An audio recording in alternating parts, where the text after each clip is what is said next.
What can governments do to help education system, create this kind of a new wave? Well, I think you need to rethink the whole approach. It doesn't necessarily have to be that you have 5 or 10 students in a single class. It could actually be more, but they could be multi-age type groups, and there's a lot more around multi-age grouping now. It doesn't necessarily mean that there has to be, as you said, 5 to 10 students. It could be a teacher with teacher assistants working on teaching to help individualise programs. But we have to make a decision somewhere along the line. If we either talk about personalising education or not. If we are in education systems where we're saying we're catering for individual needs, we've got 30 children in one class and one teacher, I don't know why we would even bother to say that, because it would be completely untrue or false to say that. So if we as a decision, as a community or as education communities decide that we want to individualise learning, we've got to throw out what we've got and start again. If we decide that's not possible, then we've just got to make the very best of what we do. But the thing that frustrates me is we always talk about individual learning, catering for individuals, but we really don't do that. That is so true. And, this is something which I can actually discuss only based from a Singaporean perspective. Like, there is obviously, in Singapore, education is very, very important. And the government, pays a lot of, impetus and stress on the importance of having primary education. But, to give you an example, like if you go to a local school, which is under the Ministry of Education, your education is free, or maybe even $20 or $30 a month, depending on the school that you're in. But if you want to have your child have a specific, curriculum that they want to follow, like in an international school or in a specialized school, your yearly fees can be in excess of $35,000. So, the gap is huge, absolutely huge. And I have seen so many people, especially, in Singapore, who don't come from such affluent backgrounds, but they have to a certain extent special needs children, right? And they are left so far behind in the localized form of education, which I have personally seen in Singapore. I'm not sure whether that is evident in other parts of the world, but I think governments and I think the local government should have certain programs which would allow some kind of assistance, so to speak, for people who actually need specialized form of education to move forward, because otherwise there are so many people who are disadvantaged because of just their financial status, right? Absolutely, Sahib. Yes. The case in Australia, we do have all sorts of support for children needed. I would actually talk more broadly than that by saying every child has got and yes. In our schools, quite often we say we are trying to meet those needs.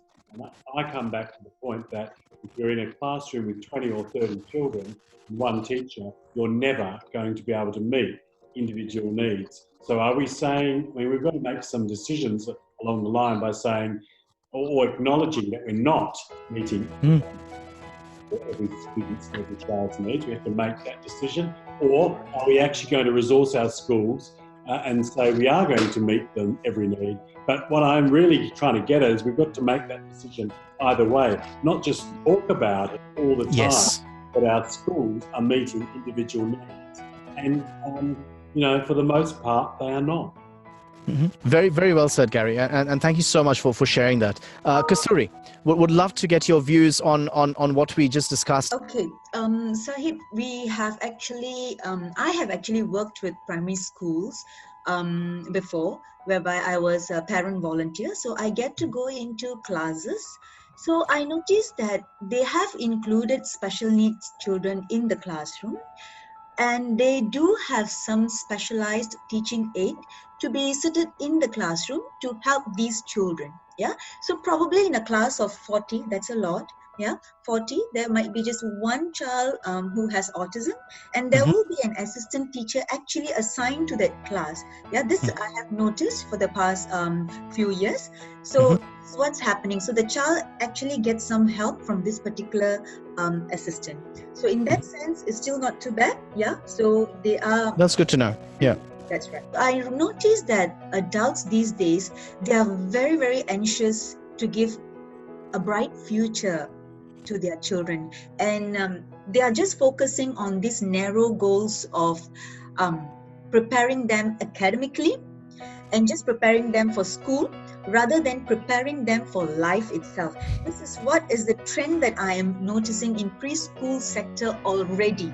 That means there are a lot of emphasis on rote learning, yeah, instead of facilitating the natural desire of the child to learn. Children are born learners, as you can see. From the time of birth, they are actually connecting with the environment, connecting with people, and they're learning. Everything is a mystery, and they are learning. So right now, we are actually ignoring to facilitate this particular desire to learn. Instead, we are ignoring their sensitive periods. If you notice that reading and writing happens at the age of 5 or 6, but now they are trying to force it in much earlier, which is 3 or 4. Now, if they are going to do this at that time, they have to use so much of effort. But if it happens at the right age, 5 and 6, it's going to happen effortlessly. So there's so much of stress in rote learning and getting them to achieve ABCs and 1, 2, 3s, but they're ignoring the fact that they should learn more about themselves. And they're also ignoring the play, whereby for children it's work, all right, for them it's actually work, but we take it as they're playing, all right. They need to develop physically. A lot of children these days in the preschool sector itself, they are going for tuitions. My goodness, tuition. So I can't believe this. They kind of like neglected for their playtime. All right, they are given less time for play. Now, this is how they actually develop physically, socially, and emotionally. A lot of problem solving skills are learned during the time of play and exploration. So they are given less time for this, instead more time for practice to write, and at a weird age. So there is a time where in a child's development, there is a particular age where the child is prone to household chores.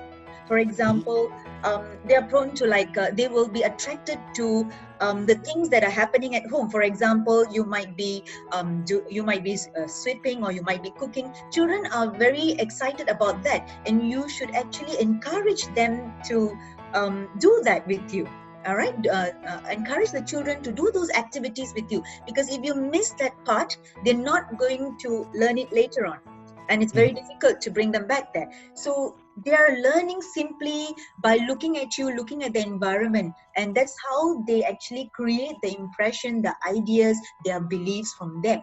So this is very, very important, and this is being ignored in preschool education now, I feel. And of course, as all the other educators, my concern is also the same. The class size has to change. Now, education should be more personalized. Yeah, we are looking at them as a typical group of 5-year-old, 6-year-old, but we have to understand that every child is very, very unique. Every month counts for them. Every month a child is growing. So the time is very, very limited for them, for their learning to take place. So they should give more attention to individual child. Yeah, and this is there are so many milestones that the child goes through in their development, and it shouldn't be a one size fits all. So this is also my main concern. And as the others have also shared, I find that teachers are also given too much of administrative work, so that also reduces a lot of quality time with children themselves, you see. So that also have to have a lot of changes there. So this is what I feel from a preschool sector here. Yeah. Very well said.